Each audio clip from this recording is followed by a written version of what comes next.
Welcome to the Genius Factory. Enjoy the video. In this video, I will explain how to file for divorce in Massachusetts.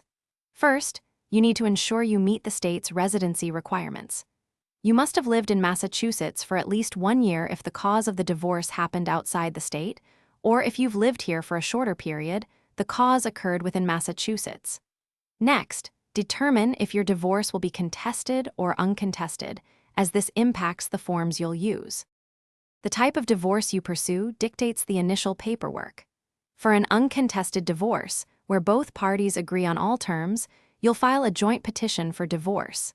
If you and your spouse disagree on key issues like asset division or child custody, it's a contested divorce, requiring a complaint for divorce. Each path involves distinct forms and a filing fee, typically around $200.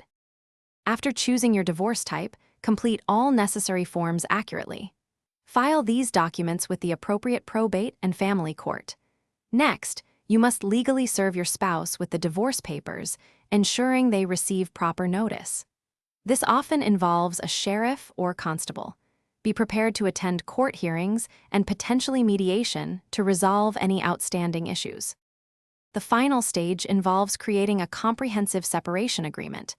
This document outlines all terms, including property division, alimony, and child custody. The court will review this agreement to ensure it is fair and equitable. Once approved, a judgment of divorce nisi is entered. There is then a mandatory waiting period, typically 90 days, before the divorce becomes absolute. Thanks for watching. If you found this helpful, don't forget to like and subscribe.